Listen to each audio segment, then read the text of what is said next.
Are you stuck on your weight loss journey? Would you like to lose weight so much quicker and so much easier? Well, in today's video, I'm going to give you 3 mindset tips to help you lose weight that much quicker. So hi, I'm Vanessa McLennan, and I help you to lose weight by working on the emotional and psychological side of eating. Before we get started though, please click on the subscribe button if you're new. Click on the bell to be notified of my next video. So let's get started. Number 1 is focus on who you want to be. So many of us focus on what we don't like about ourselves, who we don't want to be, what's not happening, all the things that are going wrong in our lives. And we also tend to compare ourselves unfavourably to others. And all this leads to is this feeling of, resentment, feeling of hate, and just unsatisfaction within ourselves. So instead, what we need to do is swap that right around and focus on the positives. So start to look at your body first of all, and just think and just focus on one thing that you do like. So instead of looking at your thighs, your stomach, your bum, your arms, go, oh, I don't like them, they're too fat, they're too horrible. Look at one thing that you do like, okay? And then focus on that. So it might be that, look, you look at the hair and you go, oh God, instead of, I hate it being so frizzy, you're like, well, actually, it's okay, I like it long. So swap out and take out the I don't like, the I hate, and swap it to it's okay, it's all right, right? And just see how you feel. And focus then on the qualities that you like. So now a lot of the time, again, we look at perhaps supermodels, or we look at people over Instagram looking all shiny and glittery. And as I say, we compare ourselves, and then it's making us feel rubbish. And it's like, no, we are not them, okay? We're not supermodels. Well, you might be, I'm not, okay? So celebrate the things that are good and positive and unique to you. So are you kind? Are you funny? Are you generous? Are you just there for people? And have you got a good heart? Then what do you need to do to achieve the body that you want? So I'm talking about exercise, but also behaviours as well. So think about the person and who you want to be, and the body that you want. What sort of exercise are you doing? Are you going and walking a lot more? Are you going to the gym a lot more? Are you doing exercise, dancing, Zumba, something that you love to do? So instead of focusing on, oh, I don't like exercise, I can't do it, I don't have the time, you again have got to swap that right round to what do I like, what could I like, what could I do?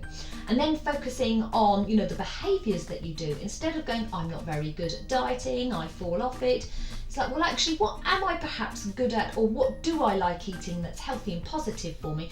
What do I need to eat to have the body that I want? So essentially what we're doing is we are going into the future, looking at ourselves, looking at who we want to be, everything about ourselves, and we're reverse engineering it. So we're deciding what qualities, what body, what exercise, every part of our lives, we're breaking that down into what we need to be the person that we want, and then we're going to apply it to how we are now. So this is all based on the law of attraction, which says, if you think, whatever you think about, you bring about, all right? And it's so true, because everything around you in your life has started off with a thought. And our unconscious doesn't distinguish between positive or negative, it just is. So if we have things in our life that we don't like, on some level, we perhaps have brought that around. So if we want something different in our lives, then it makes sense we have to think differently, behave differently, and be different. The second is mindfulness. This is being really aware of what it is that we're doing and why we're doing it. So it's not being judgmental with ourselves, it's actually looking at ourselves with curiosity and perhaps going, oh, why do I do that? So what we need to do is look at our behaviours that are not getting us to where it is that we want to be. We've set our goals, we've perhaps set in the last one, who we want to be, this vision of ourselves. But now we need to look at all the things that are stopping us, getting us in the way of who we want to be. So what behaviours, what habits, what thought processes are not then in line with this person that we've created for ourselves. So one way of doing this, of becoming aware, is by journaling, by also keeping a record of every time that you're going and reaching out for food, noticing why am I reaching out for those biscuits and what the triggers are. So in other words, what we're looking at is, am I reaching out to biscuits and then I'm going, what is it, why, what is it I really want?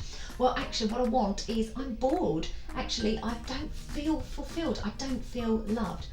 Once we then look at our recordings or our journaling over time, we'll start to see a pattern. Then what we can do is look at those triggers, but also look at the initial emotional need and fulfill that need. So is it love? Is it that we're reaching out for boredom? Is it that we're reaching out because we want something exciting in our lives? Then how else can we fulfill that need without going to food? So once you can work out that, that's when you will stop this unwanted errant behaviour. Number 3 is give yourself some slack. So often, we are on this diet and we perhaps fall off this diet, okay, and then we are really, really harsh with ourselves. We're terrible, we're really bad people, we've eaten something so that makes us really bad, we're failures. And we probably feel really bad for falling off the diet in the first place, but then we start talking to ourselves like this and we feel then even worse. And then part of mindfulness is also looking at how it is that we're talking to ourselves, but then asking, why is it I'm talking to myself in that way? What am I trying to achieve? Am I trying to motivate myself? But how do I really feel after being spoken to in that way? And then how would you like to be spoken to? Now, when we fall off a diet, we haven't done anything wrong, we're not failures. All we've not been able to do is stick to a system or a guideline that was really sort of not built for the long term anyway. We're humans, this is what diets I think forget about us, in that we have emotions and sometimes it's our emotions that are running the show. We are not logical robotic creatures, so sometimes we want something different than the diet. We want different food or nice food. So it's being able to just go easy on ourselves, to go, okay, this is where I am right now. And by going easy on ourselves, by showing ourselves that bit of understanding and compassion, we're starting to understand ourselves better. But also, it just feels so much better. Think about a time when somebody perhaps has been really, understanding to you, empathetic to you, listened to you. How has that felt compared to somebody who has been harsh and, let's say overly parental as well with you?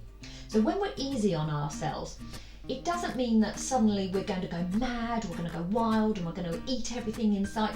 Far from it. We're just actually stopping, just taking a step back, just starting to understand our triggers, starting to understand our behaviours. And what we will find is this sort of happy balance, what we perhaps would do when we are being normal for us. And then we can start to take that as our benchmark, and then we can start to work on that. What we're trying to do is get ourselves out of this diet cycle, which is, go for a full-on diet, falling off, feeling terrible, beating ourselves up, and then feeling even worse, and then going back on a new diet to be this new person. It's just like, no, let's unwind all of that. Let's have a look at who we are now. So become a lot more accepting of yourself to then go forwards. So comment below on what you would like to change with your mindset regarding your eating. And thank you very much.